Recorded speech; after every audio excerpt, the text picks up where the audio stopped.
What is going on, guys? Welcome to TJ Mitchell Films, your one-stop shop for everything Jeep and off-road related content.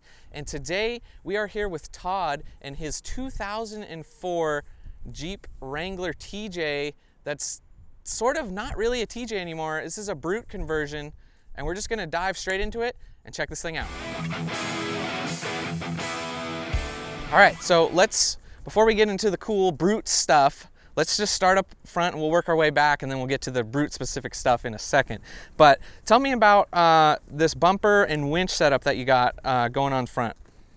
So in 2004, when I bought the Jeep, this bumper was available from ARB, and this is their original bull bar, which I've had re-powder coated because it's now 15 years old or so. And then an XD 9000i, which was also an original 9,000 pound winch back from 2004.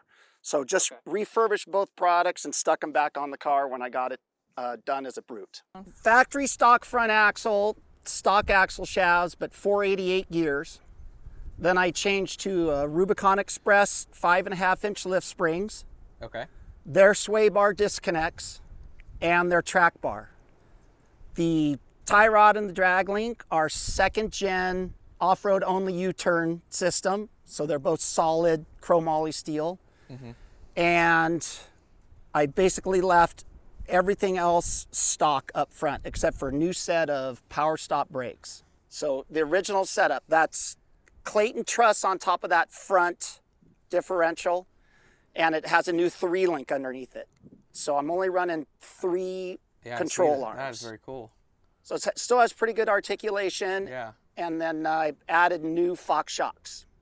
Everything stock. Had the motor rebuilt at 75,000 miles. All original. I don't do any of the big air filter deals or nothing fancy on that, so I can still get parts. It's got 115,000 miles on it now, and it still runs great. And that's the 4-liter? That's the 4-liter motor in it. Bulletproof 4-liter. So on this truck, I got 315, 75, 16 Goodyears on it. Those are the stock Moab wheels, painted wheels with spacers from Synergy Manufacturing to move them out enough so they don't rub on the control arms. Okay.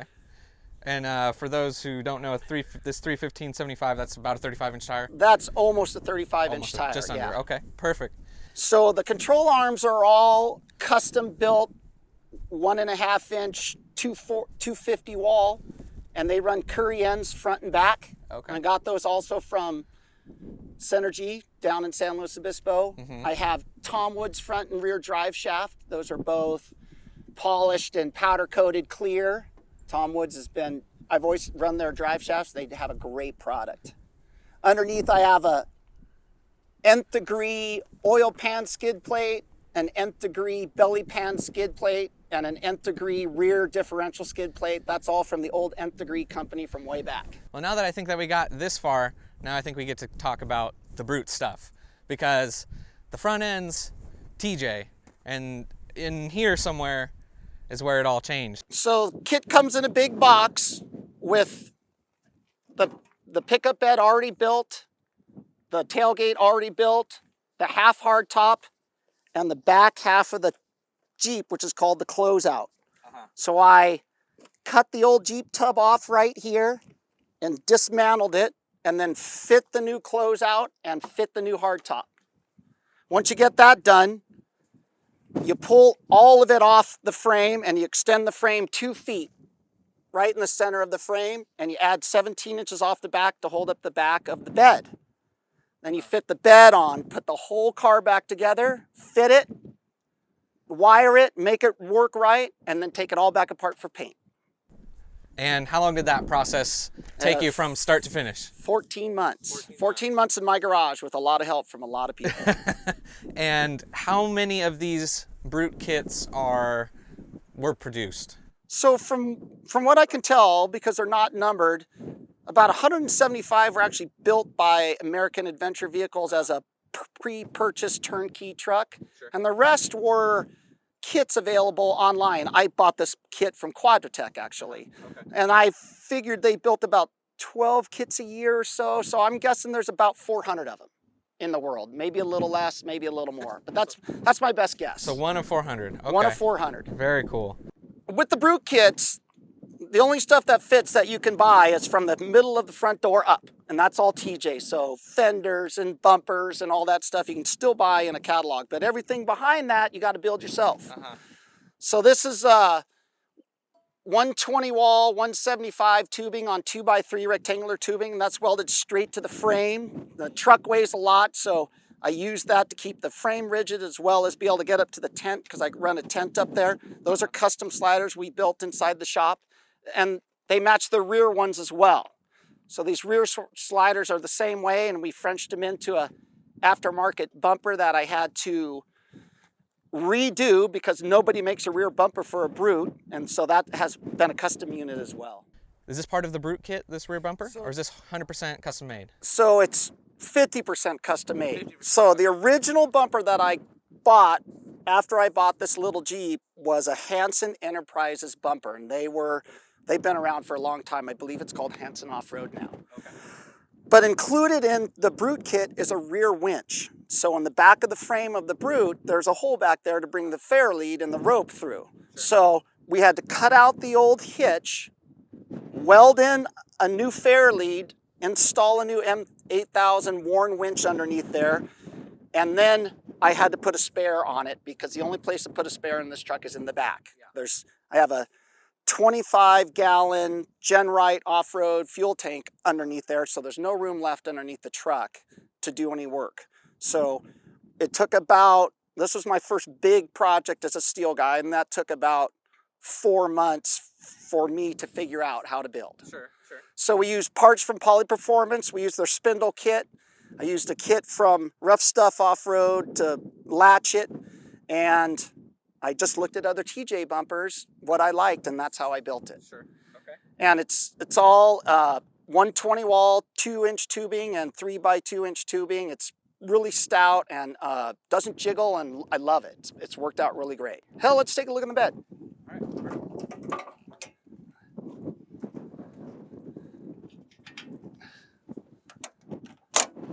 So they built the beds from AEV to actually put some kind of coating on the inside of the bed. It was actually a design element because, of course, beds didn't come with TJs back then. So I had the whole bed Line-X'd kind of per their instructions. I added another 5-gallon NATO can from Wavian because TJs love fuel. A weather guard toolbox with tools, and all TJ owners know that you got to carry tools when you drive a TJ. A power tank, 10-pound power tank bottle to fill up the tires when I'm off-road. And then this was my latest purchase, ARB 63-quart element fridge on a slide. And the reason for the slide is to get it out from underneath the tent. So it works really well, runs off the stock battery, and it's got its own cutout. And it's been a wonderful gadget to have on the trail. That is awesome. Yeah, it's got a nice little light in it, and it's easy to use. It doesn't rattle. It's been a really nice to have that on the trail. So once I got all this done, and now this rack is a 120 wall, 1.75-inch tubing rack that I custom made, and then I carry a Tepui tent on that, 3-man tent, or I carry a rack something like TJ has on his Gladiator. All depending on where we go. On the hardcore stuff, I try not to take the tent too much because that is a lot of weight up there. Okay, so the rear suspension is also custom. I did Clayton rear truss, custom 1.5-inch 250 wall links, and then we took out the rear track bar, so it's upper triangulated, lower regular control arms, no rear track bar, and I also run 5.5-inch Rubicon springs, Fox shocks, and sway bar lengthening rods on it. So pretty stock back there. Also running 488 gears, but with new alloy shafts from Poly Performance. The first year vehicle was a red TJ Rubicon from 2003, and that was in the SEMA show, and that's when they launched this program. And they carried these really cool looking bed hooks on the beds, so I wanted to mimic them. So I contracted out a local aluminum guy, and he built these bed hooks for me. And then I mimicked Fortrex, a company that sells tube products to bolt high lift jacks to and what have you. I mimicked his tube bracket so I can buy his product to bolt the high lift jack on it. I have a shovel and a axe on the other side. I use this a lot to level out the track when I'm in the tent. So you just throw the jack underneath one of the sides of the sliders and you can get the truck level real quick. You don't have to really worry about where you are. So it works really good for that. It's easy access because they're pretty heavy. I didn't want to put it over the hood. I didn't want to mount it on the back of the truck. I wanted the weight. I want to try to get the weight as far forward as I could. So it's that's kind of a custom deal. That was something I just wanted to make it look like the original SEMA truck that they came out with in 2003. And that's a pretty light top. That top only weighs about 2/3 of a regular TJ hardtop.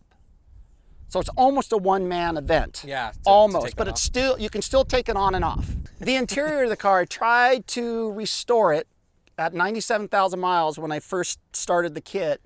It had, you know, thousands of miles of off-road time on it. So I replaced the steering wheel, bought all new dash parts for it, put in a new rock-hard roll cage, added a 67 Designs iPhone holder for it so you can keep your hands free. I have a simple CB radio in it for comms, and I also carry GMRS, but handhelds. New Mastercraft seats from Poly Performance, and I bought new bed rug bed tread for the whole interior of the truck, which fit perfectly. And I installed a Novak adapters cable shifter for the transfer case to take the linkage out of it. Since the body's changed a little bit, the linkage wasn't going to fit as well. So now it has a cable actuated shifter, something like the Gladiators have. I believe the Gladiators are cable shifted. So, and then got the whole interior cleaned up, bought new door panels, put in all new glass, bought a new old deck, so I have the original CD player in here. But I carry a Bluetooth speaker for the phone so I can listen to music, but pretty much just went through the whole thing, cleaned it up, put some sound deadening in it, and made it comfortable for long trips. Future things on the truck that I would like to do is, number one, I need to get the rear winch hooked up, but I would like to get a Genesis dual battery kit for it. I want to carry another battery with the refrigerator and the rear winch. I think it'd be a wise move, so I'll probably have to swap out batteries and add one to the toolbox. A rear sway bar. I'm going to a larger rear sway bar with the tent on and trying to follow the Gladiator guys around. It gets a little squirrely, so I want to make it a little tighter on the trail so I can get to where I'm going a little safer. Outside of that, I just need to drive it more often. That's what I'd like to do. Advice for the kids. So if you have the opportunity to purchase, I hear there's a kit or two left out there in the world that you could still get. Triple your budget. I came in a little low ball, and I just say I came in a little low ball. It was a lot more than I expected, because once you start getting into the car, you're going to want to fix everything that you've ever done. So when you roll through it, you change all the nuts and bolts, you buy new glass, you have to paint the car, you get new fenders and all new lights and reflectors, and I spent a lot of time trying to make it so it was a brand new car since it was all torn apart. So time-wise and money-wise, you have to triple all of it. If you get to own one that's a turnkey, be ready to answer a lot of questions, because a lot of people come up and ask you about when did they make this, why did they make this, I thought these were 4 doors. Yeah. and originally, I do believe they really stopped building these because the 4 doors came out, and you can get one under warranty now. So if you're gonna buy one of these, you gotta know how to use your tools, because I use tools on this a lot. I carry a lot of tools in this car to keep it running. And I think most TJ folks do. You know, you got to really know your truck well when you're on the trail, because you don't want to be that guy. So I've learned a lot about keeping it maintained and keeping it up and trying to take care of it. So, but it was a fun 14 months. Not gonna lie, it was a good time.